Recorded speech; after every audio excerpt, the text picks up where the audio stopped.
کسی ایسے شخص کو ہونا چاہیے جس کی قبر کے ادھر بھی چلتی اور جس کی قبر کے ادھر بھی چلتی۔ دوسری اور اہم بات، نیابتاً عن النبی، امام نبی کا نائب ہوتا ہے۔ کون ہوتا ہے امام؟ نبی کا جانشین ہوتا ہے، نبی کا وصی ہوتا ہے، نبی کا خلیفہ ہوتا ہے۔ اس کا مطلب پہلے ہمیں یہ دیکھنا چاہیے کہ نبی کی عظمت کیا ہے، نبی کتنا بلند ہے، نبی کتنا اعلیٰ ہے، نبی کتنا عرفہ ہے۔ یہ دیکھنے کے لیے کیا ضروری ہے؟ اس کتاب سے پوچھ لیں جو کتاب خود نبی کے دل پہ نازل ہوئی ہے۔ جو کتاب نبی کے دل پہ نازل ہوئی ہے وہ کتاب بتائے گی، تب کتاب سے پوچھیں تو کتاب اپنی عظمت بتائے گی۔ اب ہم قرآن کی عظمت پہچانیں تاکہ ہمیں نبی کی عظمت سمجھ میں آئے۔ توجہ دیجیے گا عزیزو، قرآن کی فضیلت پہچانیں تاکہ کوئی کچھ پرابلم ہے کیا؟ جانے دیجیے، لائٹ آتی جاتی رہے گی، مجلس ابھی ہو رہی ہے، مجلس پھر نہیں آئے گی دوبارہ۔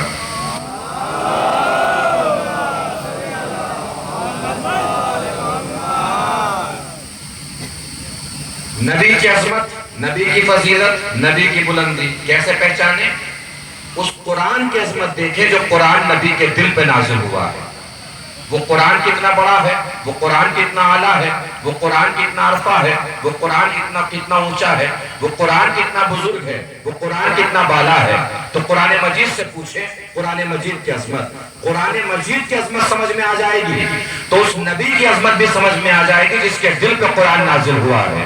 قرآن مجید کی کیا عظمت ہے؟ ارشاد ہوا بسم اللہ الرحمن الرحیم وَنَزَّلْنَا عَلَيْكَ الْكِتَابَ تِبْيَانًا لِكُلِّ شَيْءٍ وَهُدًى وَرَحْمَةً وَبُشْرَىٰ لِلْمُسْلِمِينَ۔ یہ قرآن تبیان ہے، یہ قرآن بیان ہے، یہ قرآن ہدایت ہے، یہ قرآن رحمت ہے، یہ قرآن بشارت ہے۔ پھر ارشاد ہوا بسم اللہ الرحمن الرحیم هَٰذَا بَصَائِرٌ مِّن رَّبِّكُمْ وَهُدًى وَرَحْمَةٌ لِّقَوْمٍ يُؤْمِنُونَ۔ یہ قرآن بصیرت ہے، یہ قرآن بصارت ہے، یہ قرآن عقل ہے، یہ قرآن شعور ہے، یہ قرآن حجت ہے، یہ قرآن دلیل ہے، یہ قرآن فکر ہے۔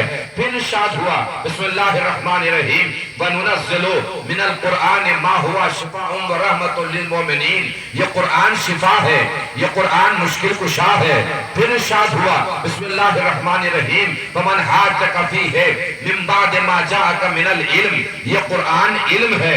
پھر ارشاد ہوا بسم اللہ الرحمن الرحیم یا ایھا الناس قد جاءکم برہان من ربکم وانزلنا الیکم نورا مبینا۔ یہ قرآن برہان ہے، یہ قرآن نور مبین ہے۔ پھر ارشاد ہوا بسم اللہ الرحمن الرحیم تبارک الذی نزل الفرقان علی عبدہ لیکون للعالمین نذیرا۔ یہ قرآن فرقان ہے، یعنی حق اور باطل کے درمیان فیصلہ کرنے والی کتاب ہے۔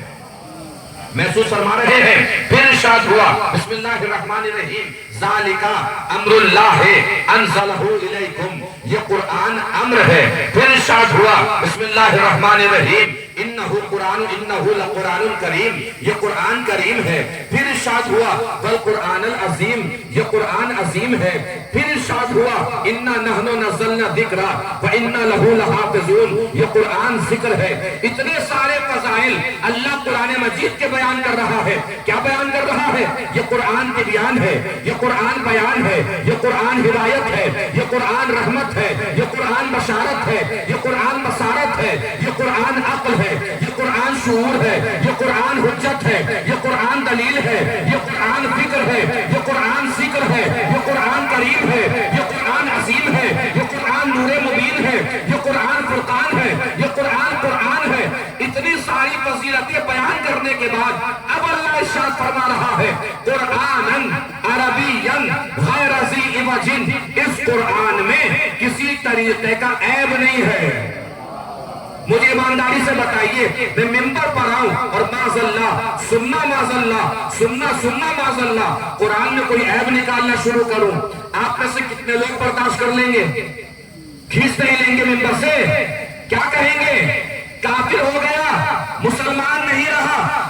آپ چاہے سڑک کے پاس بیٹھے ہو، درمیان میں بیٹھے ہو، آگے بیٹھے ہو، نظریے سے مل جائے، فکر سے مل جائے، تو جو جہاں بھی بیٹھا ہوا نظر آ رہا ہے وہیں سے میری آواز میں آواز ملا دے گا۔ بات طے ہو گئی نا؟ دیں تو کیا ہوتا ہے؟ مسلمان نہیں رہتا۔ 1400 سال سے یہی تو سمجھ میں نہیں آ رہا ہے، جب قرآن میں عیب نکالنے والا مسلمان نہیں رہتا تو جس کے دل پہ قرآن نازل ہوا اس میں عیب نکالنے والا۔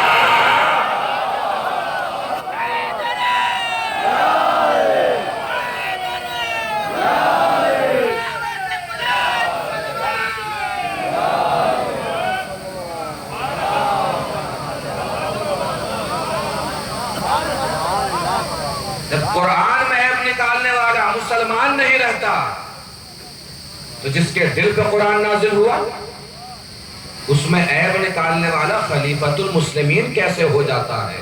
ایک صلوات پڑھیں مل جل کے بر محمد و آل محمد۔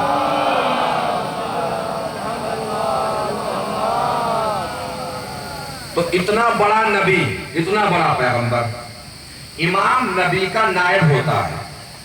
بات کیا ہو گئی؟ امام کیا ہوتا ہے؟ نبی کا جانشین۔ اب آئیے آپ سب لوگ ماشاءاللہ تشریف لے آئے ہیں، اذان آپ کی پوری طرح تیار ہے، تو میں آپ کو اس وقت کے مجلس کا خلاصہ پہلے ہی بتا دیتا ہوں کہ میں مجلس میں کیا پڑھنے والا ہوں، تاکہ آپ کے اذان پوری طریقے سے تیار ہے۔ مجلس کئی طرح کی ہوتی ہے۔ ایک مجلس وہ ہوتی ہے کہ آپ اگر 10 منٹ بعد بھی مجلس میں شامل ہو جائیں تو مجلس آرام سے سمجھ میں آ جاتی ہے۔ پھر تھوڑی دیر سو لیے، 10 منٹ کے بعد پھر اٹھ گئے، پھر مجلس سمجھ میں آ جائے گی آپ کو۔ پھر تھوڑی دیر سو لیے، پھر 10 منٹ کے بعد اٹھ جائیے، مجلس آپ کو سمجھ میں آ جائے گی۔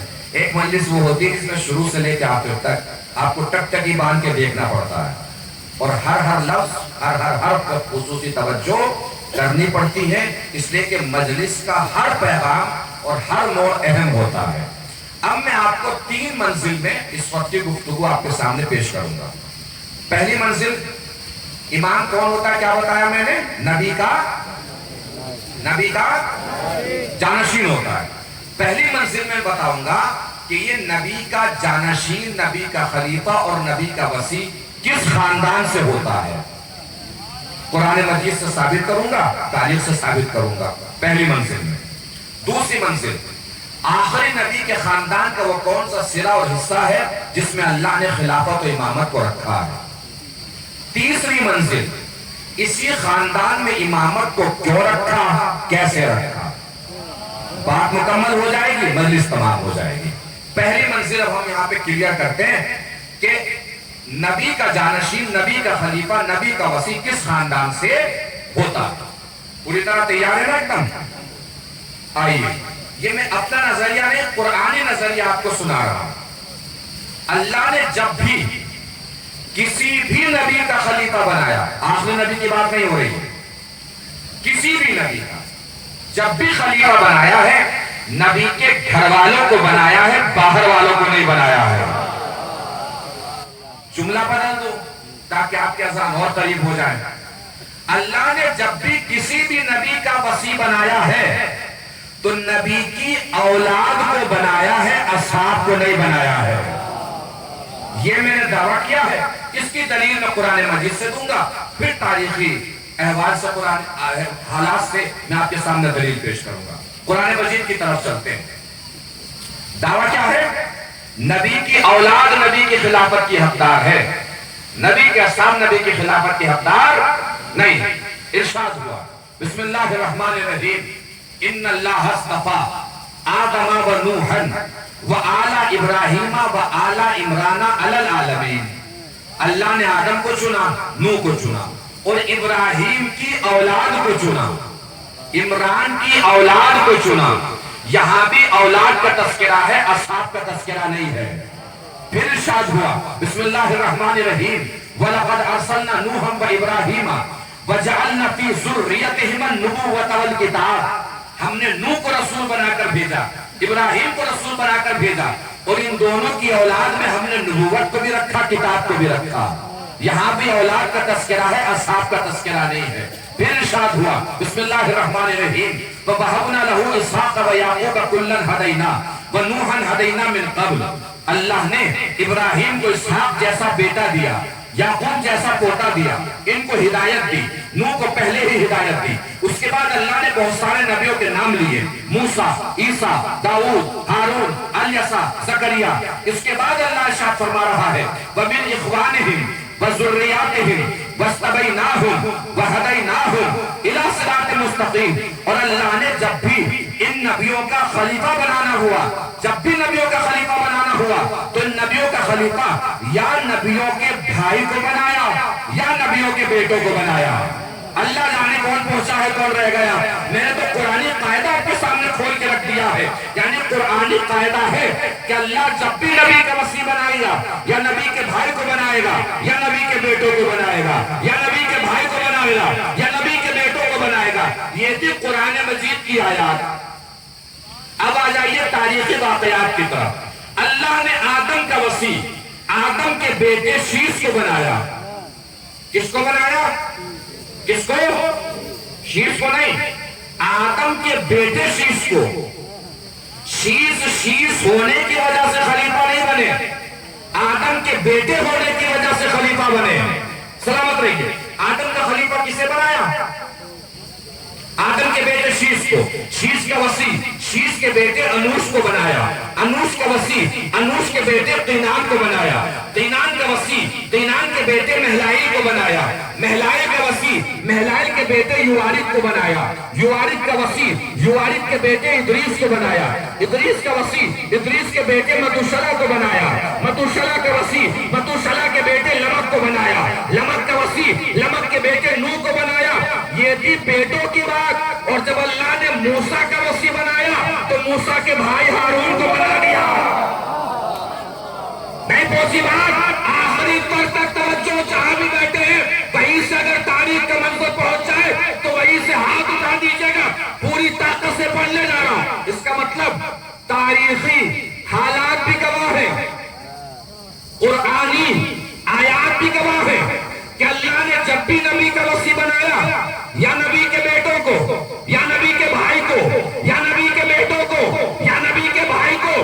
اب اگر کوئی آپ سے پوچھے آخری نبی کے بیٹے کہاں ہیں، آخری نبی کا بھائی کہاں ہے، تو پلٹ کے بتا دیجیے گا مباہلے میں آگے بیٹے پیچھے پیچھے بھائی ہے۔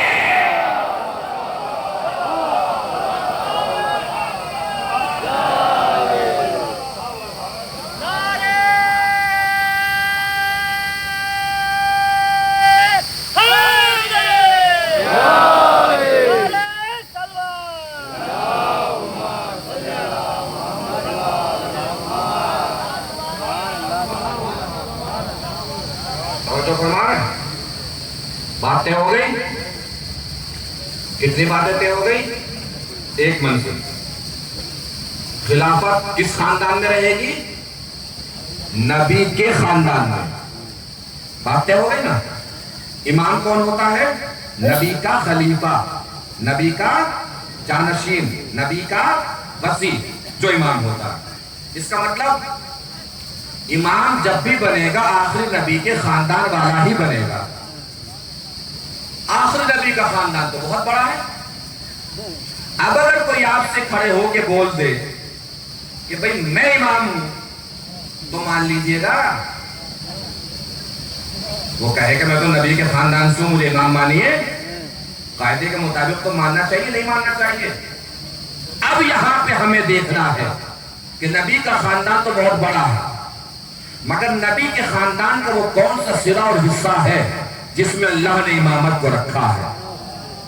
یہ دیکھنے کے لیے چلتے ہیں موسیٰ کریمہ کی طرف، جس کو ہم نے سرنامہ کلام اور بیان قرار دیا۔ ابراہیم سے اللہ نے امتحان لیا، ابراہیم امتحان میں ہو گئے کامیاب۔ ٹھیک ہے، اللہ نے ابراہیم کو کیا دیا؟ امامت۔ کیا کہہ کر دیا؟ انی جاعلک للناس اماما، میں تمہیں لوگوں کا امام بنا رہا ہوں۔ ابراہیم کو کیا مل گئی؟ یہاں پر بھی لمحہ فکریہ ہے آپ سب حضرات کے لیے، دلیل دے رہا ہوں اپنے بات کے دعوے میں۔ جیسے ابراہیم کو امامت ملی، فوراً ابراہیم نے کیا فرمایا؟ قالا ومن ذریتی، پروردگار مجھے تو مل گئی، میری اولاد کو بھی ملے گی۔ توجہ ہی نہیں فرمائی آپ نے۔ ابراہیم نے بھی امامت اپنے اصحاب کے لیے نہیں مانگی تھی، اولاد کے لیے مانگی تھی۔ اس کا مطلب نبی کی اولاد بھی امامت کو رہنا ہے۔ اللہ نے منع نہیں کہ اللہ نے یہ نہیں کہا کہ نہیں ملے گی. اللہ نے کہا ملے گی. کیسے نہیں ملے گی؟ تمہاری اولاد بھی رہے گی امامت. قرآن کی دوسری آیت اس بات کی گواہ ہے کہ اللہ نے امامت کو نبی کی اولاد ہی میں رکھا، یعنی ابراہیم کی اولاد. کیا ارشاد فرمایا؟ وَجَعَلَهَا كَلِمَةً بَاقِيَةً فِي عَقِبِهِ. اللہ نے ابراہیم کی نسل میں کلمہ باقیہ کو رکھا ہے. علماء نے لکھا ہے کہ کلمہ باقیہ سے مراد امامت ہے. اس کا مطلب قرآن میں امامت کو کلمہ کہا گیا ہے، کلمے کو امامت کہا گیا ہے. اب دیکھنا ہو کہ آخر نبی کے خاندان کا وہ کون سا صغہ اور حصہ ہے جس میں اللہ نے امامت کو رکھا ہے. تو بس اتنا سمجھ لیجئے، جہاں جہاں تک کلمہ گیا ہے وہیں تک امامت گئی ہے. اب کلمہ کہاں تک گیا ہے؟ قرآن نے پھر آواز دی. بسم اللہ الرحمن الرحیم. الم ترى کیف ضرب اللہ مثلا کلمۃ طیبۃ کشجرۃ طیبۃ اصلها ثابت وفرعها فی السماء. کیا تم نے نہیں دیکھا کہ ہم نے کلمہ طیبہ کو پاک و پاکیزہ خاندان میں رکھا؟ یعنی امامت کو کہاں رکھا اللہ نے؟ پاک و پاکیزہ خاندان میں رکھا. اس خاندان کی پہچان کیا ہے؟ اصلها ثابت، جڑ اس کی زمین میں ہے، شاخ اس کی آسمان میں ہے. میں دکھانے جا رہا ہوں وہ خاندان جس کی پہچان یہ ہے کہ اس کی جڑ زمین میں ہے، شاخ آسمان میں ہے. جو دیکھنا ضروری ہے وہ خاندان، چونکہ اللہ نے اسی خاندان میں امامت کو رکھا ہے. میں اکثر کہتا ہوں کہ قرآن میں ہر چیز دکھائی دیتی ہے. قرآن میں ہر چیز دکھائی دیتی ہے، بس ہمیں کرنا یہ ہے کہ قرآن جھوم کے نہیں پڑھنا، پڑھ کے سننا ہے. سلامت رہیے. پڑھ کے جھومیے، ہر چیز قرآن میں دکھائی دے گی، ہر چیز قرآن مجید میں نظر آئے گی. دیکھیے اب وہ خاندان جس کی جڑ زمین میں ہے، شاخ آسمان میں ہے، جو دیکھنا ضروری ہے اس لیے کہ اسی خاندان میں اللہ نے امامت کو رکھا ہے. سیدھے گوری خالصہ سے اس بڑے پنڈال سے چلتے ہیں کعبے کے پاس.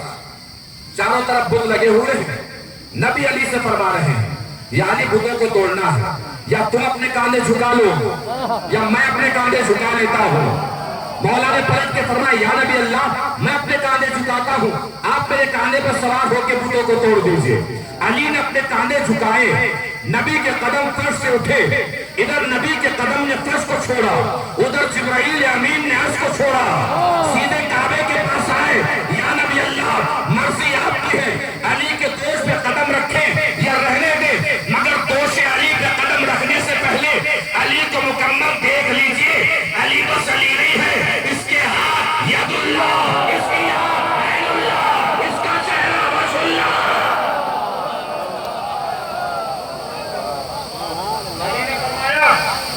یا علی ارادہ بدل گیا ہے. کیا ارادہ ہے؟ کب ارادہ یہ ہے کہ میں اپنے کاندھے جھکاتا ہوں، تم میرے کاندھے پہ سوار ہو جاؤ. علی نے دوش رسالت پہ سوار ہو کے بتوں کو توڑنا شروع کیا. سوال کیا کرنا چاہیے تھا نبی کو؟ یا علی کتنے بت ٹوٹ گئے، کتنے باقی، کتنے رہ گئے، اور کتنی دیر لگے گی، کتنا وقت لگے گا؟ مگر تاریخ کہتی ہے نبی نے سوال بڑا عجیب فرمایا. نبی نے پوچھا یا علی اینا وصلتا، اے علی کہاں تک پہنچے؟ آپ بھی کہیں پہنچ جائیے. اے علی کہاں تک پہنچے؟ جیسے نبی نے فرمایا کہاں تک پہنچے، علی نے پلٹ کے جواب دیا یا نبی اللہ اتنی بلندی پر ہوں، چاہوں تو آسمان کے تارے توڑ لو.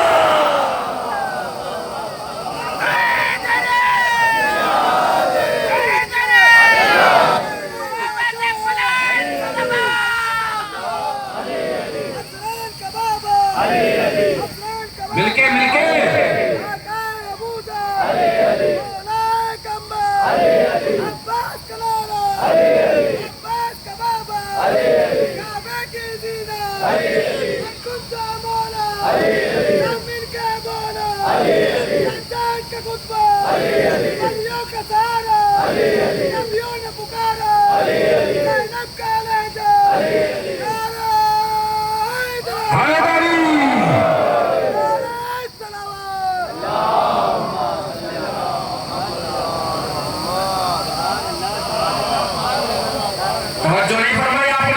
امامت کہاں ہے؟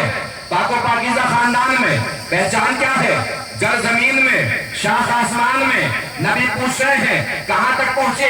علی فرما رہے ہیں اتنی بلندی پر ہوں چاہو تو آسمان کے تارے توڑ لوں.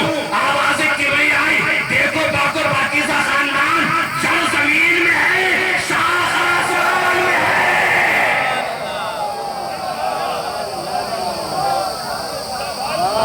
جڑ زمین میں ہے، شاخ نبی نے یہی فرمایا انا اصلھا وعلی فرعھا. میں اس پاک و پاکیزہ خاندان کی جڑ ہوں، علی اس کی شاخ ہے. آگے نبی نے فرمایا جو شاخ سے متمسک رہا آباد ہوا، جس نے شاخ کو چھوڑا برباد ہوا. نبی خود کیا ہے؟ کیا ہے نبی؟ جڑ. علی کیا ہے؟ تو نبی کو یہ کہنا چاہیے تھا جس نے جڑ کو چھوڑا وہ برباد. نبی فرما رہے جس نے شاخ کو چھوڑا وہ برباد. آپ تو چپ بیٹھے رہ گئے، اللہ جانے کیوں چپ ہے. آپ میں سے کسی نے کبھی ایسا پتا دیکھا ہے جو شاخ سے ٹوٹ گیا ہو پھر بھی ہرا بھرا ہو؟ دیکھا ہے کسی نے؟ جو نہیں بول رہے انہوں نے دیکھا ہے؟ نہیں دیکھا نا. اچھا شاخ سے ٹوٹ گیا، جڑ میں گر گیا، اب ہرا بھرا ہو جائے گا؟ کسی صاحب کو سنک چڑھے اس پتے کو جڑ ہی میں ہرا بھرا کرنا ہے، پانی ڈالنا شروع کرے، کر دے گا ہرا بھرا؟ اب تو جڑ ہی سے لپٹا ہوا ہے، اب تو ہرا بھرا ہو جانا چاہیے. لیکن آپ میں سے ہر شخص جانتا ہے جڑ سے لپٹے ہوئے پتے کو ہرا بھرا کرنے کے لیے اگر کوئی سنکی پانی بھی ڈالے نا تو پتا ہرا بھرا ہونے کے بجائے بدبو مارے گا، بدبو. نبی نے یہی فرمایا جو علی کو چھوڑ کے چاہے میرے آس پاس پڑا رہے بدبو آئے گا، بدبو.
تو کوئی برابر میں لیٹ کر بھی ہرا بھرا نہیں ہوگا.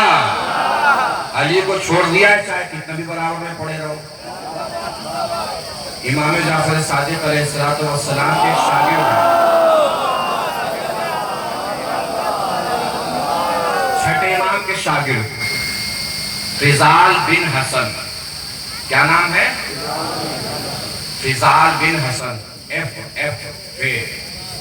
فضال بن حسن ابو حنیفہ کی بس میں چلے گئے. ایک دن ابو حنیفہ نے پوچھا کہ کوئی سوال ووال ہے کیا؟ کچھ پوچھنا ہے؟ کہ سرکار پوچھنا تو ہے. پھر پوچھو. کہ سرکار میرا ایک بھائی وہ مولا علی سے بڑی محبت کرتا ہے. کہ اور آپ؟ کہ سرکار میں تو انہی سے کرتا ہوں جن سے آپ کرتے ہیں. شاگرد نہیں یہ چھٹے امام کے. مناظرے کا طریقہ یہ ہے کہ جب مناظرے میں بحث ہو تو سامنے والے کو آپ کو یہی بتانا ہوتا ہے کہ میں آپ ہی کے جیسا ہوں.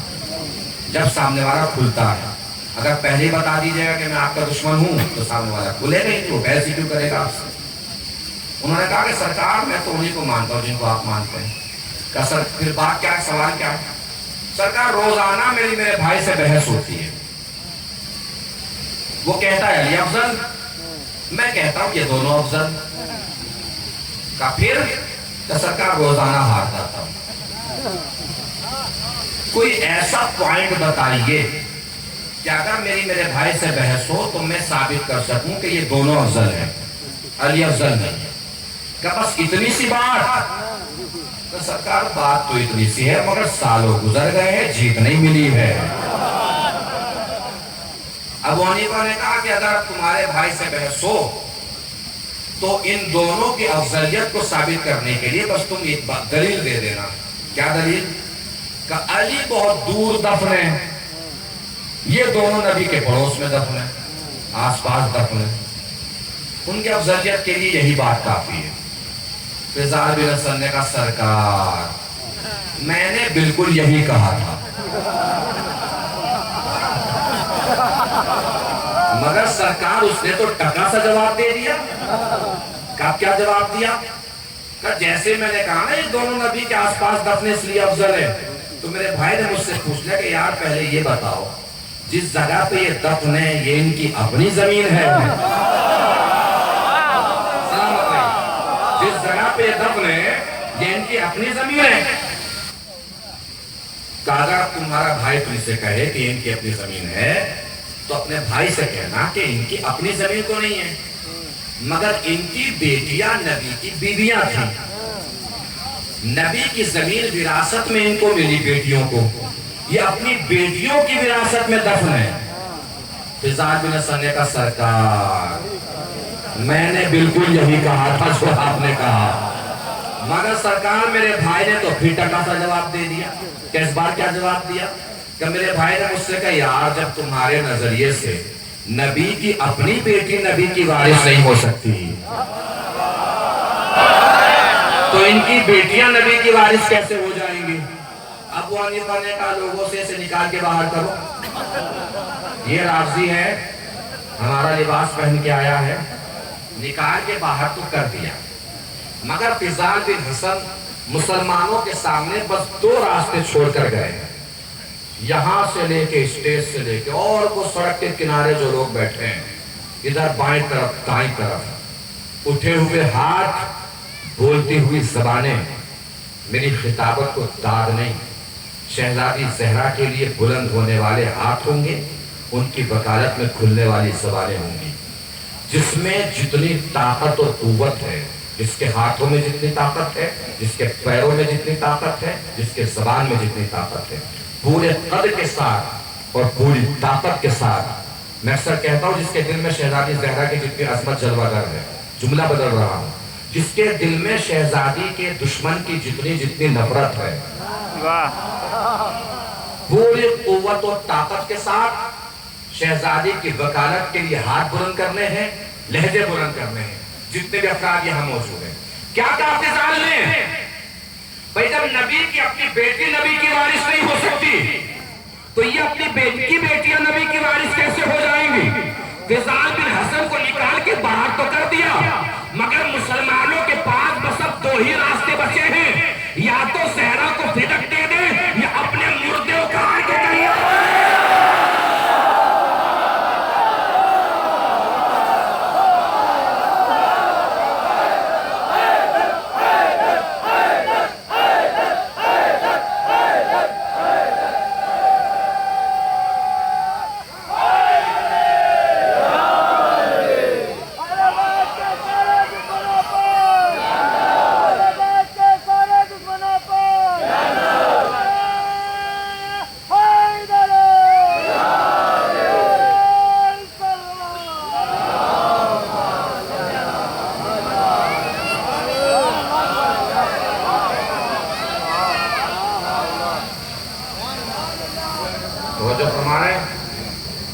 تو امامت کہاں رہے گی؟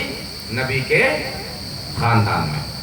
آخری نبی کے خاندان کا وہ کون سا سرا اور حصہ ہے جس میں امامت کو اللہ نے رکھا ہے؟ یہی سرا، جس کی جڑ نبی ہے، جس کی شاخ علی ہے، اس سے جو سلسلہ چلے گا اس میں امامت کو اللہ رکھے گا۔ بات طے ہو گئی؟ اب آخری منزل، اسی خاندان میں اللہ نے امامت کو کیوں رکھا ہے اور کیسے رکھا ہے؟ کیوں اور کیسے کا جواب مجلس تمام۔ اس خاندان کے دو عظیم صاحبان ہیں، ایک صاحبان کو ابو طالب کہتے ہیں، ایک صاحبان کو خدیجہ کہتے ہیں۔ کون ابو طالب؟ محسن اسلام ابو طالب، محسن دین ابو طالب، محسن شریعت ابو طالب، محسن رسالت ابو طالب، محسن امامت ابو طالب، محسن ایمان ابو طالب، محسن عرفان ابو طالب، محسن ایقان ابو طالب، محسن اسلام ابو طالب، وہ ابو طالب جن کے بارے میں تاریخ نے لکھا ہے کہ حضور کی ولادت ہوئی ابو طالب کے گھر میں، حضور کا نام محمد رکھا ابو طالب نے، حضور کو پالا ابو طالب نے، حضور کا نکاح پڑھا ابو طالب نے۔ ہو سکتا ہے آواز کبریائی ہو، اے میرے ابو طالب تم میرے رسول پر احسان کرو اپنی اوقات سے، ہم بدلہ دیں گے اپنی حیثیت سے۔ تو اے ابو طالب طے ہوا میرا رسول تیرے گھر میں پیدا ہوا، تیرا بیٹا میرے گھر میں پیدا ہوگا۔ اے ابو طالب طے ہوا میرے رسول کا نام آپ نے محمد رکھا، آپ کے بیٹے کا نام ہم علی رکھیں گے۔ اے ابو طالب طے ہوا میرے رسول کو آپ نے پالا، آپ کے بیٹے کو میرا رسول پالے گا۔ اے ابو طالب طے ہوا میرے رسول کا نکاح آپ نے زمین پر پڑھا، آپ کے بیٹے کا نکاح ہم عرش کی بلندی پر پڑھیں گے۔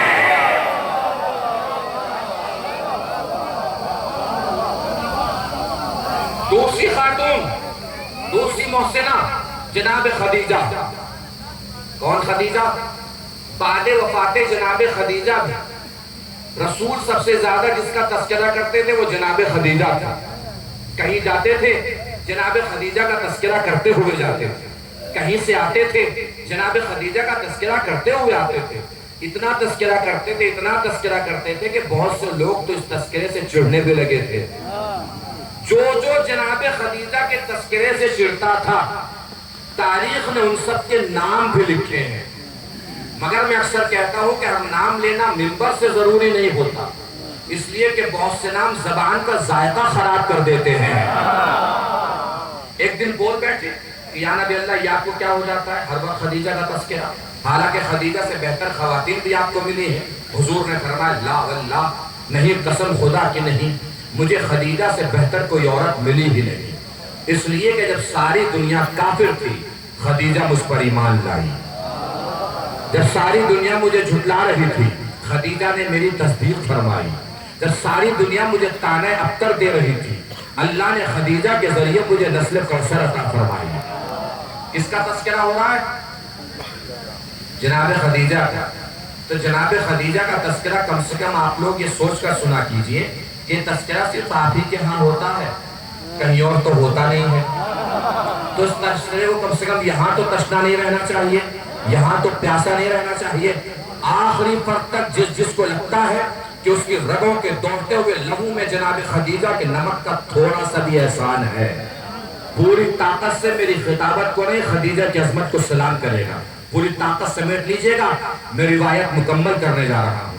حضور نے فرمایا نہیں، قسم خدا کی نہیں، خدیجہ سے بہتر مجھے کوئی عورت ملی ہی نہیں، اس لیے کہ جب ساری دنیا کافر تھی خدیجہ مجھ پر ایمان لائی، جب ساری دنیا مجھے جھٹلا رہی تھی خدیجہ نے میری تصدیق فرمائی، جب ساری دنیا مجھے طعنہ ابتر دے رہی تھی اللہ نے خدیجہ کے ذریعے مجھے نسل کوثر عطا فرمائی۔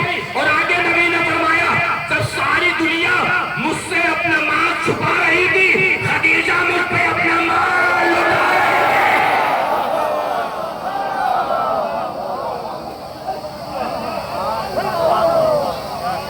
علامہ سید محمد امروی صاحب بہت بڑے خطیب گزرے ہیں، کیا نام تھا؟ سید محمد امروی صاحب، بڑے حاضر جواب خطیب۔ ان سے کسی نے پوچھ لیا کہ سرکار لوگ رسول کی ہر بیٹی کا تذکرہ کر لیتے ہیں، خدیجہ کا تذکرہ کیوں نہیں کرتے؟ انہوں نے پلٹ کے فرمایا اس لیے نہیں کرتے کہ بتانا پڑے گا بارات اس کے گھر سے گئی تھی۔ سلامت رہیے، بتانا پڑے گا بارات کس کے گھر سے۔ اتنی بلندی میں جا کے سنی لیا ہے تو آپ کے ساتھ پیچھے والوں کو بھی شامل کر لیتا ہوں۔ ان سے کسی نے پوچھا سرکار رسول کی بیویاں کتنی تھی؟ انہوں نے کہا بھائی مجھے نہیں پتا، میں نے تو بس ایک ہی کا ولیمہ کھایا ہے،